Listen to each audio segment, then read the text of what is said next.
E olha, o mercado de energia no Brasil se prepara para uma abertura inédita, que deve mudar a forma como o consumidor se relaciona com a conta de luz.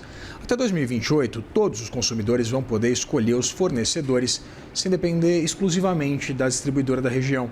Uma mudança que abre oportunidades para gigantes do setor buscarem novos mercados, mas também acirra a concorrência, onde elas sempre atuaram com exclusividade. E sobre esse cenário a gente conversa então com Rita Knopp, diretora comercial da ANEEL Energia. Rita, seja muito bem-vinda, é um prazer ter você aqui. Muito obrigada a você e ao Robson por esse momento importante aqui, todos os nossos telespectadores, da gente dividir esse momento importante que o setor elétrico está vivendo com essa abertura de mercado que vai ocorrer para pequenas e médias empresas como padarias, comércios de forma geral e pequenas indústrias, e 2028 para todos os cidadãos brasileiros, né? Como a Rita já mencionou aqui, a gente tem participando dessa entrevista comigo, nosso analista do CNN Infra, Robson Rodrigues, que já está comigo em tela. Robson, muito obrigado também por participar com a gente desse bate-papo. Rita, eu queria começar te perguntando, principalmente sobre o foco dessas mudanças que envolvem o mercado livre de energia. Quem deve ser o primeiro impactado? Deve ser o consumidor, pessoa física, que paga a sua conta de luz da sua casa, deve ser, como você mencionou, os pequenos e médios negócios, deve ser o grande consumidor de energia. Eu queria entender, nesse primeiro momento, quem deve ser o primeiro impactado. Eu acho que o importante é a gente olhar um pouco do histórico. A gente teve ciclos, né, de liberalização de mercado, que a gente chama.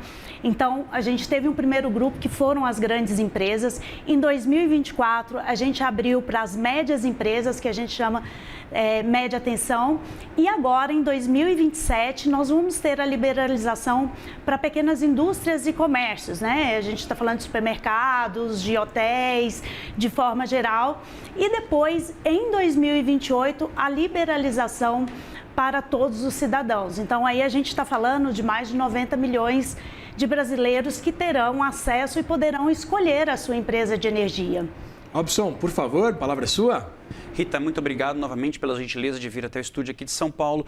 Rita, 2025, segundo dados da CCE, a Câmara de Comercialização de Energia Elétrica, apontam que quase 22 mil consumidores, unidades consumidoras, migraram para o Mercado Livre. Elas são impulsionadas principalmente por descontos expressivos na tarifa. Entretanto, eu queria saber a sua opinião se esse mercado já está perdendo fôlego.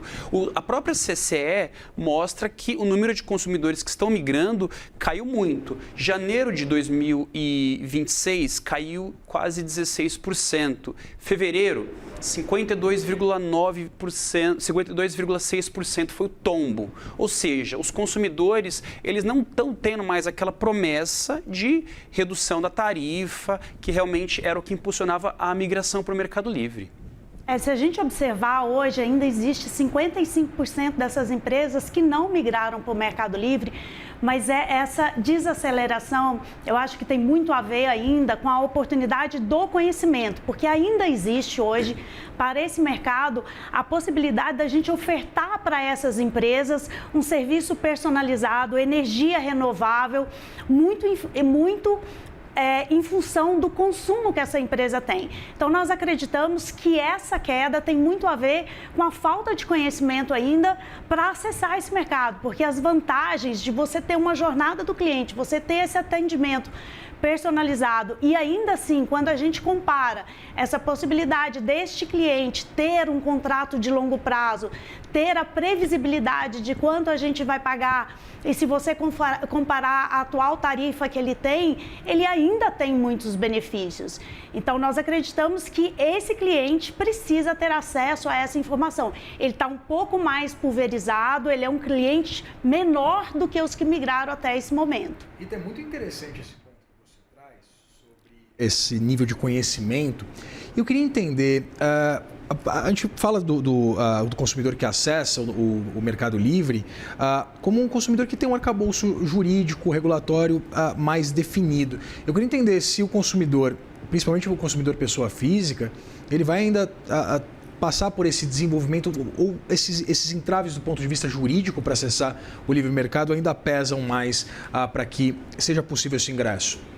Esse é um ponto importantíssimo que eu acho que a gente deve reforçar. Eu acho que nessa abertura é muito importante que a gente tenha marcos regulatórios claros e especialmente que a gente gere, né, um ambiente de confiança para que esse cliente possa migrar.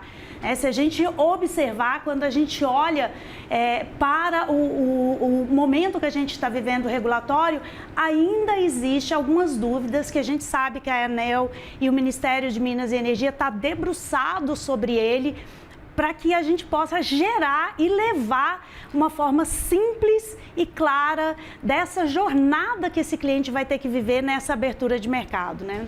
Opção?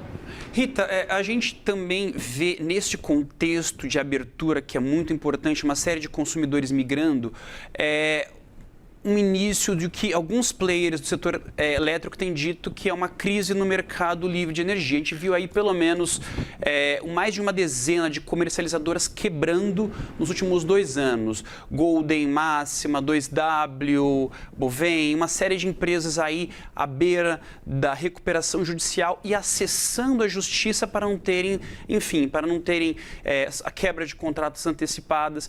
Qual garantia que o consumidor tem? Só o que se sabe hoje, o rombo no setor elétrico está mais de 5 bilhões de comercializadoras que quebraram, não tem lastro e esse prejuízo ele fica espraiado pelo setor elétrico. Qual a garantia que a gente dá para o consumidor hoje para ele ter enfim, um estímulo para a migração?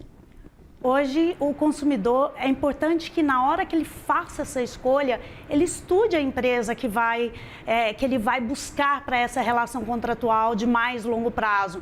Então, ele tem que olhar se essa empresa ela é a geradora da sua própria energia, como é que ela está nas suas condições financeiras, porque atualmente a Neoenergia é muito procurada por essas empresas que não tiveram capacidade de honrar os seus contratos. E o que acontece quando elas não honram os seus contratos com os clientes? Esse cliente fica sem esse fornecimento de energia. Imagine você, tem uma indústria, tem uma padaria, por exemplo, e você fica sem energia, o cliente fica desassistido. Então, é muito importante que o marco regulatório, que essa regulamentação, ela traga essa robustez, porque o cliente vai ser impactado e todo o sistema também impactado. A gente olha historicamente, né, e vê que isso em mercados mais maduros aconteceu de uma forma muito relevante e atualmente no Brasil também a gente, embora seja um mercado mais jovem, a gente já observa que isso aconteça. Então, essa confiança e a robustez de quem fornece a esse cliente essa energia é o ponto mais importante nessa escolha.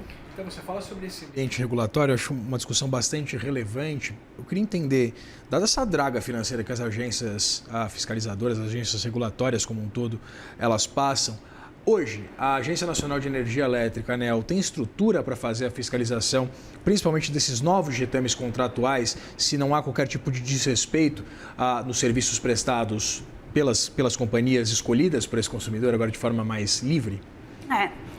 Existe hoje um grupo, né, que vem trabalhando fortemente, no caso da Neoenergia, para que a gente consiga ter, né, claro, e a gente observa que hoje a ANEEL e o Ministério de Minas e Energia está debruçado sobre isso. Porque se eu der um exemplo para vocês de alguma coisa que tem que estar muito claro nesse processo, é o que a gente chama de supridor de última instância. Um exemplo, que é o órgão que vai ser responsável por assistir e acolher esses clientes em caso das empresas não conseguirem honrar os seus contratos. Então, esse é um exemplo de um ponto importante no marco regulatório que precisa. E a agência, né, junto com o Ministério, vem trabalhando fortemente para garantir que isso aconteça, né?